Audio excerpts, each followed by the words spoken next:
And you shouldn't see. I think that makes sense, even though it doesn't. Great question. Speculating.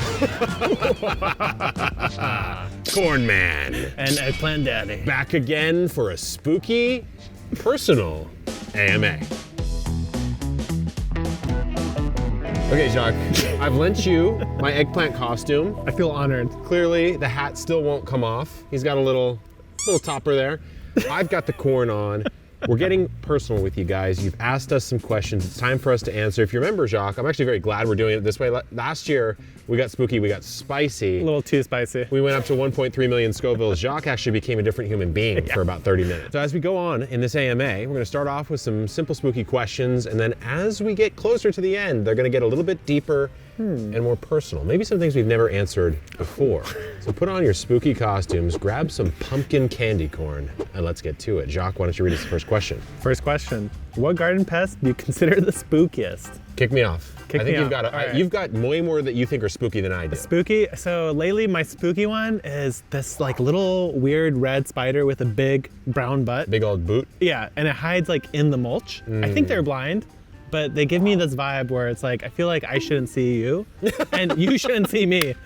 And so like, let's just keep it in the mulch and leave it at that. It's like when you see someone doing something that's like a bit of a social faux pas. Yeah. You know, like they cut in line and you look and you're like, Yeah. I'm not really gonna address it, but I don't need that spider coming up Yeah. out of the subterranean up to the surface for me. Personally, I'm out on that. I'm not so much scared by the spiders, but what I will say is twice now I've run into a horde of the leaf-footed bugs Oh, I don't like those. at different stages of their life. So I was over under the loofah arch and I was sort of checking on one of the loofah to see if it was ready to go. I turned to the right, and you're up close and personal yeah. with those Oh, fruits. yeah. They're I hanging. turned to the right, and they're like, they're all over that thing, Like and moving there's like adults. robots. One of them flies to the next. There's a little there's like a clump of the small ones, Yeah. you know? I don't want to exist near these things. I forgot they could fly. Yeah. That actually tricked me the other Not only day. did I forget, I never knew. So when we pulled out that one sunflower in that one episode and I got scared, and then they started flying, I was like, dude, burn it down, burn it down. Question 2 from our boy Teague Daddy. Great name, my friend. Jacques, what would be your dream plant to grow in your epic homestead over at your house? For me, it has to be something like tropical because I feel like we're on the cusp of tropical, but we can't quite get there. Yeah. And I would love to have like a mango tree, but not like the big standard mango. I don't eat those. Like the Little atolfos. delicacy. Yeah, like the little Yeah, orange yeah, ones. yeah, like yeah. those. That would be amazing. I'm growing my dream plant right over here, but no, my dream plant, it's really a riff off of you. I want to grow something tropical. I actually want to grow cacao. Oh. So a small, cool. which is hard to do, cacao plant. I do have a greenhouse right over here, so maybe I could pull it off. Scenic Garden's asking, is the rainwater collection system worth it? I have a huge barn and I'm thinking of applying a system, but wondering if it's really worth all the costs in the end. You guys are great. Thank you. Thank you, Scenic Gardens. I would say, and you don't have one quite set up, so I'll No. take this one, but what I would say is on a pure financial perspective, it is not worth it. If you go watch our video that we did the install, I talked to Brooke at Catching H2O, who I used to help install the system. If you just do the pure math, even on a 5-10 year basis, you're still at a higher price per HCF, which is 100 cubic foot, I believe, on your water. The problem though, is when you need it, it actually has no price, no price is too high, right? So let's say we had a legitimate water problem here, that 5,000 gallons immediately becomes exceptionally valuable, Yeah. right? And so that's the way I looked at it, and I like to invest in real things that offer real utility. So for me, it's worth it, but Scenic, it's for you, it's just gotta be a decision that you make on your own. Justin AC says, any plans on adding new creatures to the homestead, epic bees, maybe even some epic frogs? Well, I'm a at frog my guy. home, there have been some requests for rabbits, but I'm not trying to add any more elements of care. I think I'm like good with the chickens now. So for me personally, I'm good there. I have actually recently added 4 new hens, which we just introduced you to recently, and I put about 20 or 30 mosquito fish in the pond, which that is That a counts. creature. But I like these a little bit more passive creatures. Like, yes, there's work to do with your chickens. Yes, there's some work to do with your fish, but it isn't a dog. Totally And a it's lot not a easier. cat. Yeah. And although we have lost Bobka, we don't know where she is anymore, a new cat has entered. Fobka, we Fobka. call her. So she looks like Bobka, but she's a little more fierce. That's why we call her Fobka or fake Bobka. And she's here. So that's kind of where I'm at right now. I might do a dog jock. And he has been talking about getting a goat.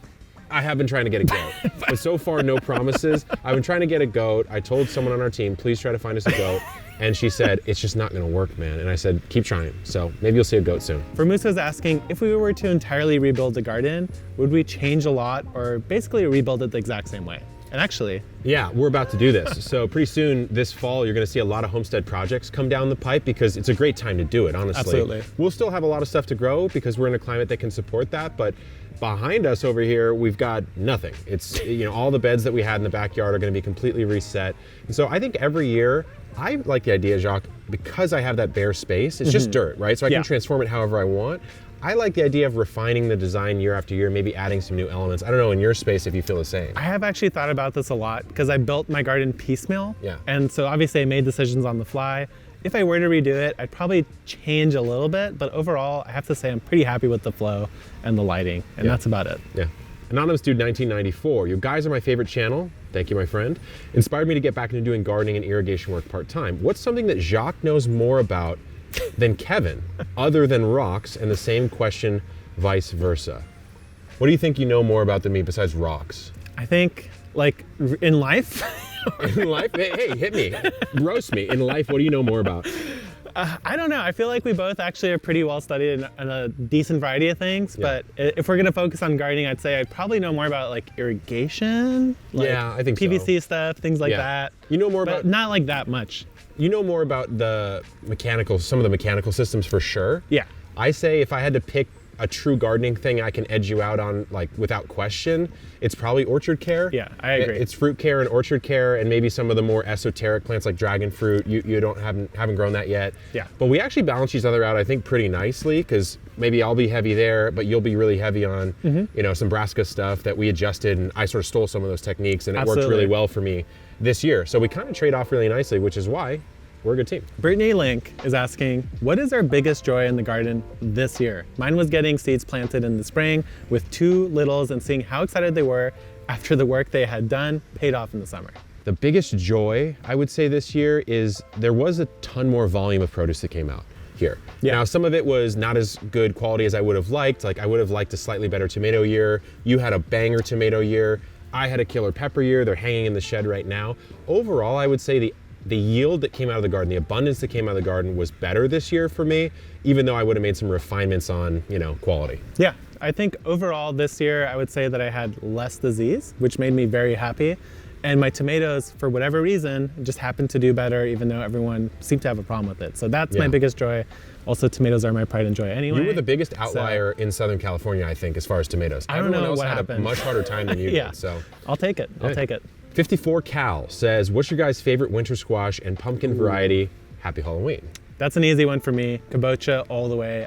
This year I actually only grew kabocha in terms of winter squash. Yeah. And I actually had like 14. And they were all absolutely delicious. You had a ton of kabocha. Can't beat the kabocha. So I would say it's this little guy right here sitting right next to me. This is Craig Poochie Johnson, the giant pumpkin. You'll see a face in here because we had the hens carve it. It's an incredible experience. We had a way better time this year than we did last year.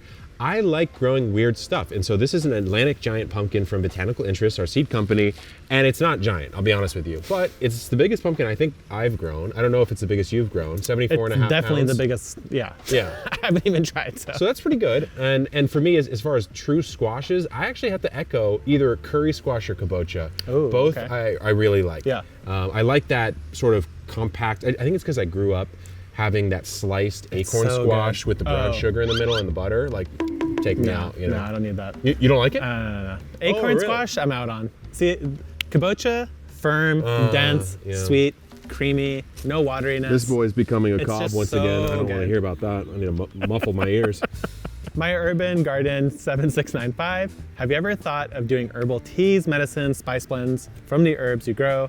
You've actually done this in the past, I've done it. So I'll fire off some of the stuff I've done that I've had fun with. Homegrown, perfectly dried turmeric. Beautiful powder. I always say that wrong and everyone gets triggered. Turmeric. I've done it with ginger. Yeah. I've done loquat, dried, which of course you could like use for a tea, dried loquat leaves.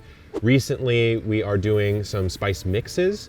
So like dried rosemaries or salts. I haven't gone super far down into like a medicinal thing or a spice blend yet, but I have the stuff, and so do you probably, to do like your own Italian herb mix. Yeah, I was gonna say, like, we do collect our herbs and spices a little bit. I don't have that many spices actually, but the herbal teas that we love, tulsi, pineapple sage, chamomile, mint. You just grab whatever's growing in the garden, throw it in a cup, pour some hot water on it. And it's just a tasty little, kind of refreshing little tea. Yeah, the phase I'm in, dude, is getting more into the preservation aspects or the transformative preservation aspects, whether it's the canning, which we did a pressure canning episode recently, or just like dehydrating and truly storing it properly for the season. I'm getting way more into that because I feel like I've mastered a little bit more of production. And now, like I said, that abundance is coming out. Deal with it you got to do something with it. Like I've got a bunch of stuff. I'm going to do a sauce episode pretty soon here, guys. Tom Cooney says, if Jacques and Kevin were each a type of pepper, which one would they be? Ooh, this was pretty good. This is pretty good. I'm going to just keep it to my roots. I'm going to be a Bulgarian Kapia pepper. Kapia? Thick-walled, sweet once you get in there. It's just a producer. Like, it's reliable, it's delicious, it's crunchy, it's sweet.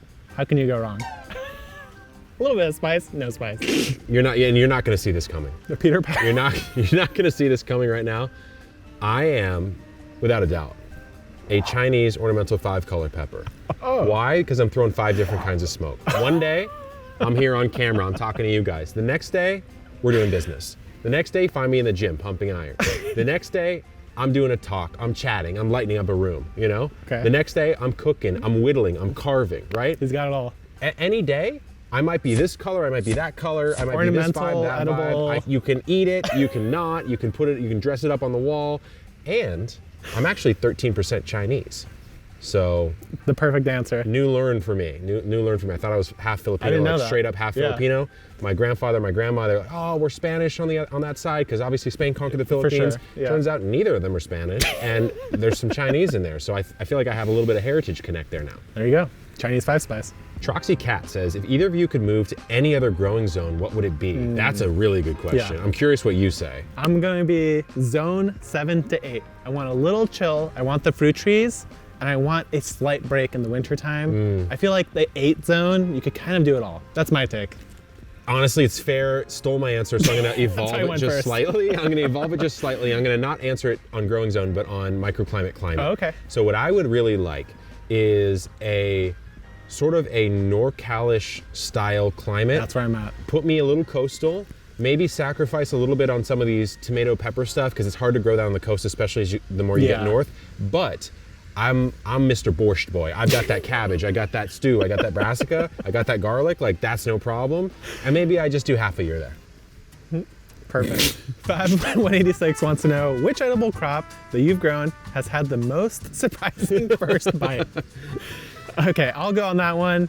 Habanada. If you haven't tried it before, it's called habanada because it's a habanero with not a heat. But when you bite it, it tastes like it's about to be a really bad mistake. It has the flavor of the spice, but then you wait and nothing comes. Every single time it tricks me, and I don't know how it works, but it really just bamboozles me. I don't think I've actually eaten a habanero. Yeah, they're very interesting. For me, it's a really unconventional one. It's this sloppy coffee plant that I was nursing for like 3 years. It was even at the old homestead, which wasn't really even a homestead. And I migrated it over here. We finally took care of it this year, and we did get some coffee and coffee cherries, which we made a whole video about, but it's the cherry. Yeah. So a lot of people don't know, coffee obviously grows on a tree or a shrub. It produces a true like fruit. And it looks like kind of like a cherry. It looks like a cherry, and it actually is reminiscent of a cherry, but it has almost this like, how would you put it? A bit of a mystical vibe. Yeah. It's a bit mystical. Yeah, like you know? I think I could eat like a whole bag of them if that was even a thing you could source. Yeah. Because they're kind of sweet, but there's something there. It's almost like, it's almost, you know what it tastes like? like? I know how to describe it. Okay, here we It's go. like, it's a cherry with amnesia. So it's a cherry that forgot what it was supposed to taste There it like. is. But it's close enough. You know? I get it. Yeah. I think that makes sense even though it doesn't. Jessica says, if you had the power to rid your garden of one pest forever, which would it be and would you do it? Grubs. This guy. I'm out on, oh. You're gone, bro, you're gone. You taking the grubs out? I think grubs, like, I just don't need them. Like, Watch this, I'm about to one up you hard. And I know you're gonna agree, mosquitoes. oh, dang. That's I would a sleeper. take mosquitoes That's out. a sleeper. This year, the mosquitoes were atrocious in the garden. Let me know if you found the same. It was so bad, dude. Very bad. And then Jacques and I were kind of working in the greenhouse, and we found our 1020 trays, the universal bottom trays. We'd filled them up a little bit too much. What do we find? A whole bunch of little swimming spawn of mosquitoes. Armageddon. And the thing about them is they look gross and they act gross because they have that little head and they have that tail, and they like just go tadpole. bop, bop, bop, bop, bop, and they like manically kind of blop all over the place. It's so annoying. And to one look up at. on top of that, we poured 45% vinegar in there. Yeah. They did not die right away. They didn't die They right took away. like 5 minutes Yeah. in straight acid to die. Yeah, So and that's like that's a good choice. 45%, not by Yeah. volume of quantity. Like percent it was acid. percentage of pure vinegar in that mixture, and they were just bop, bop, bop, bop, and then like They were five, just, you know. Yeah, they were just living their life. That's a good answer. Andrew DeVries, Great question. speculating here. Great question. Demeter, the Greek goddess of agriculture, comes down from the heavens and says that she's not impressed with your chicken coop setup. You only have 90 days to impress her, or else you will be smitten. What would you do to impress her?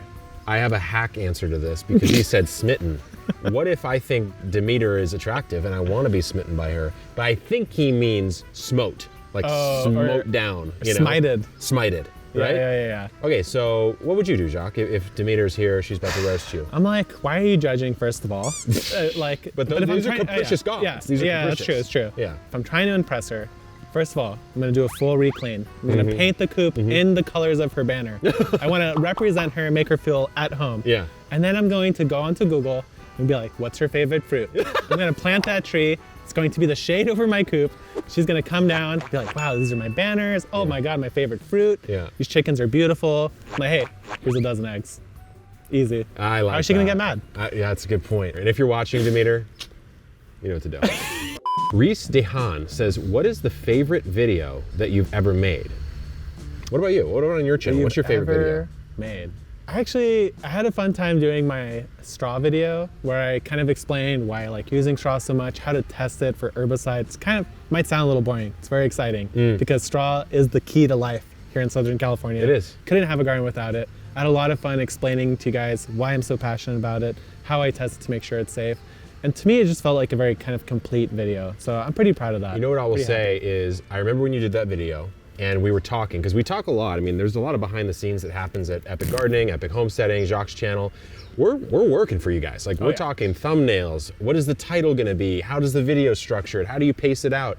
And I think that's one of your strongest thumbnails that you made yourself. And it's a great video. Yeah, It's a really I had fun strong putting video. it together. So for me, I kind of, because I'm an old boy, I'm an old Got a cob. deep bank. I'm an old cob-a-core, Yeah. you know? Yeah. I'm dried on the cob. So I think of it as in eras. Okay. And so I think the era of, before any of you guys were here, Yeah. I think of the ginger video, right? Because that's the best performing video on the channel. It's the video that marked a new era where we were all locked down in the pandemic. Oh, yeah. And I texted our editor, Josh, and I said, hey, we're gonna do 3 videos a week. We're gonna post them at 9 a.m., da-da-da-da-da. And that was the first of that.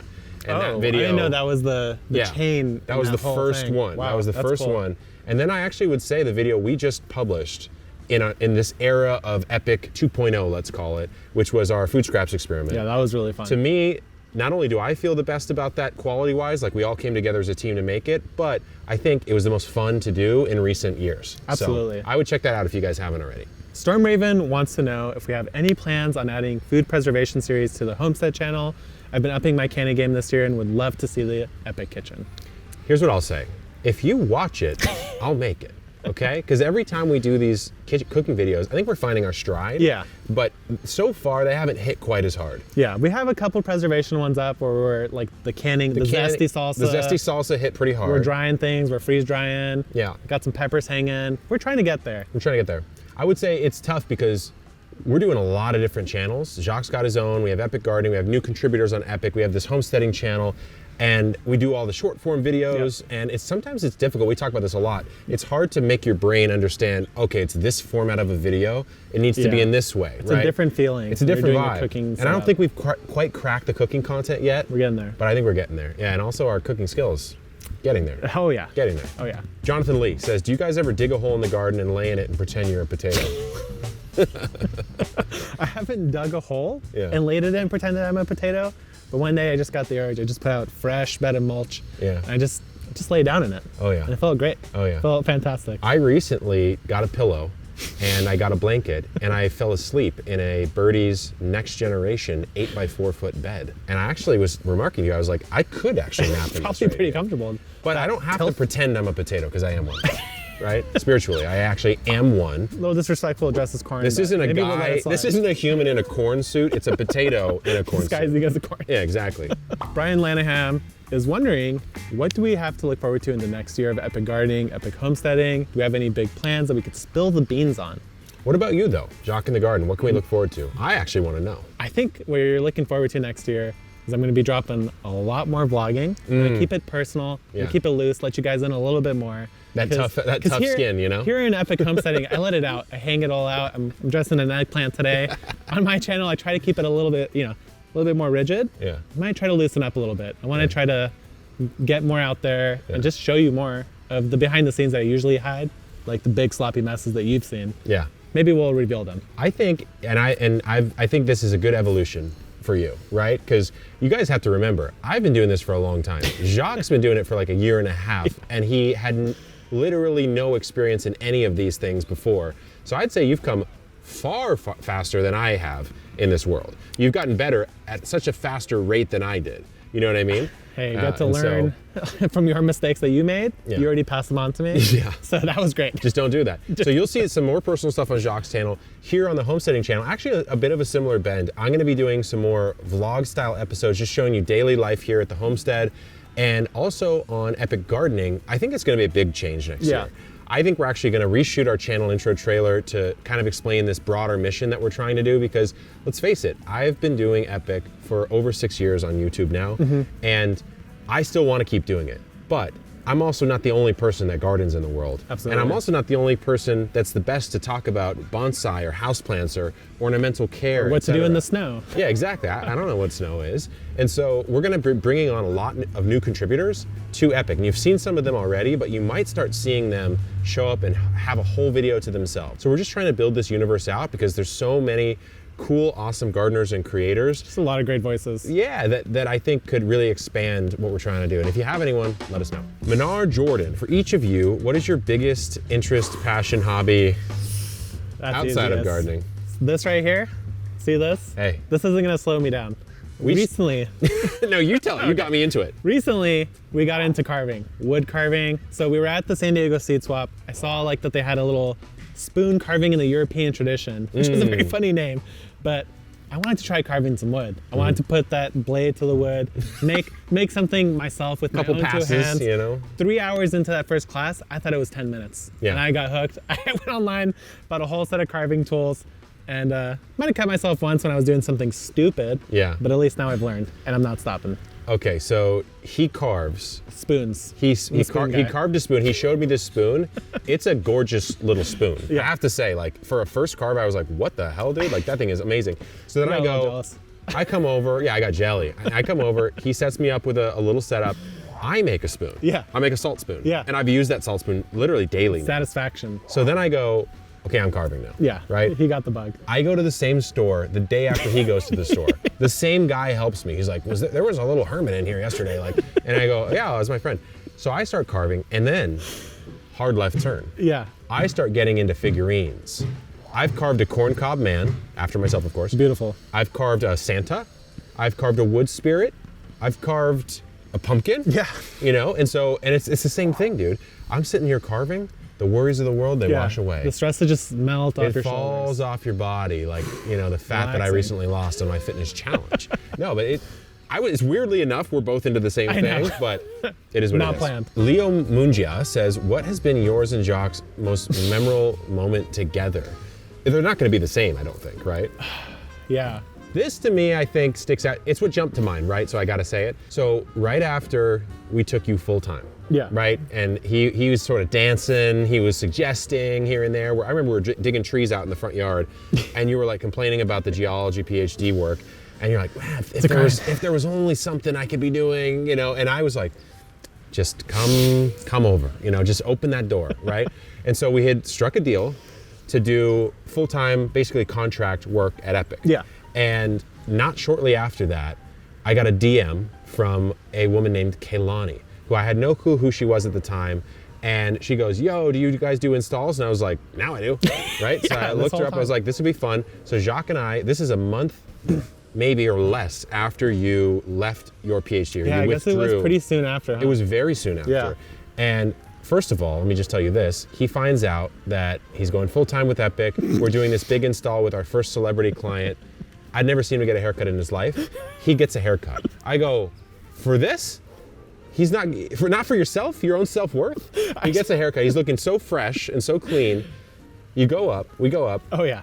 We were clowning at this shoot. She was super cool, super fun. She kind of let us do our thing, but it was so damn hot. It was 100 degrees. 110. Maybe 110 with like the exertion we were putting through. And so you can find us out there. We're like spraying each other down with the hose, not doing much for our Are We Together image. We are not. We are two straight men who love gardening. But we were hosing each other down, to be honest. And then we get to the end of the night and we go to a burger joint. Yeah. Right? Yeah. And we're so delirious because we were up really early in the heat. Sweating. We're just cracking up, just laughing so hard. We go next door and we get that nitrogen ice cream. And I think I went in and said something like, hey, like, low key, like on the lowdown, like what's like a sleeper flavor or something? Just some stupid thing. And then we both lost it in that place. I don't know, it's just a good vibe. Yeah, it was like a good way to set the tone of this next couple years like, that it's been. Here we are working together off-site and it's totally chilling and we're having a good vibe. And it was ridiculous and it worked out. Yeah, I'd say like one of the most memorable moments is like when you first got the warehouse down in by the border. Yeah. And we started to bring in birdie's beds. And we were sitting there, we both got a forklift license, and we don't know. I mean, I've never driven a forklift. You got the before. license. It doesn't mean you can drive it, yeah. Yeah, and that first container comes in, and we're like, dude, what are we even doing? Yeah. And we figured it out. It was like working together, we were hustling. That period of time was so busy, but also like fun, because we were solving so many problems. Yeah. We really we were shooting videos together, we were doing edits, we were then printing labels, shipping you guys birdie's beds directly to your door. Yeah. And that was literally us doing that at that time. Yeah. And that was just like a very memorable moment because it was like, we could just figure things out if we try. That to me, I think if we're talking like more core memories of the business side of things, I would actually totally agree. Like we were running and gunning, you know, because actually for a while, Jacques was our effective warehouse manager and I would send him down there and you'd like, you know, that geometry like meme, like, you know, and he's moving stuff around and he's like, when someone, you know, you might be watching this video right now, if you ordered 5-6 beds from us, Jacques would sit there and he'd go, is it cheaper and more effective for us to get it on a pallet and send it to you on a pallet or not? And how fast will that get to the customer? Is it better for them? Is it not? You know? Calling UPS and like, do you guys pick up packages? Yeah, we called UPS and said, how do you get these from us? And they're like, what are you talking about? And we're like, because we thought we'd have to drive it to them or something. I had no idea. That's the level of clown we were at. But we were running and gunning and figuring it out. And to be honest, some of those efficiencies we found are still in practice today. Yeah. Ellen Conforti wants to know if we're outgrowing the Epic homestead and if we're looking to move to a larger piece of land, and same for Jacques.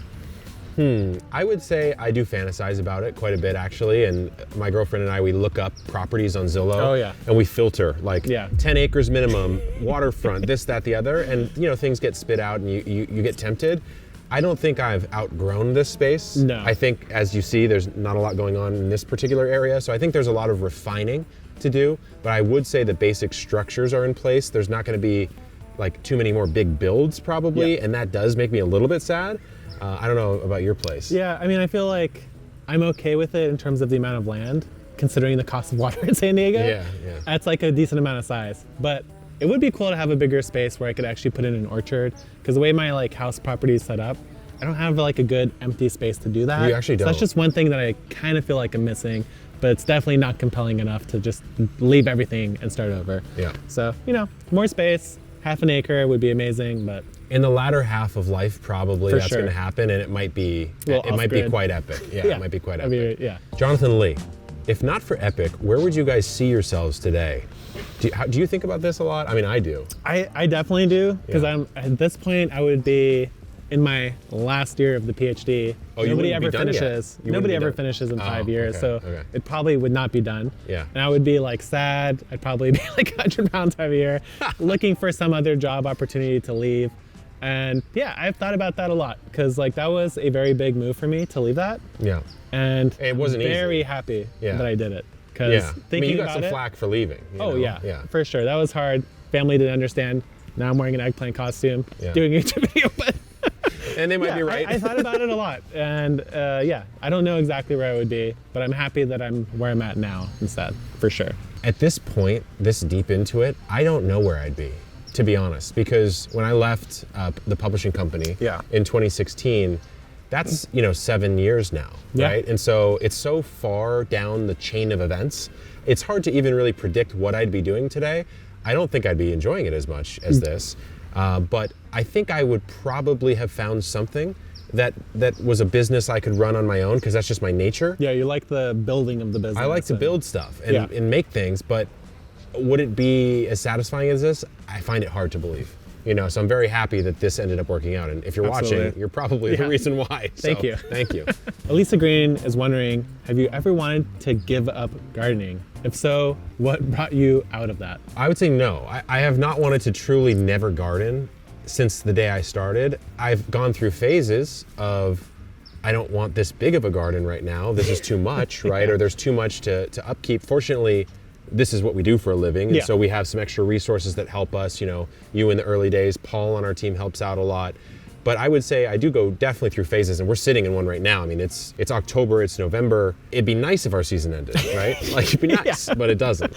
I'm kind of in that same boat. It's like, I never want to give it up. Sometimes, I guess the hard part of gardening and making content is that a lot of times I'm like, I just want to do some gardening.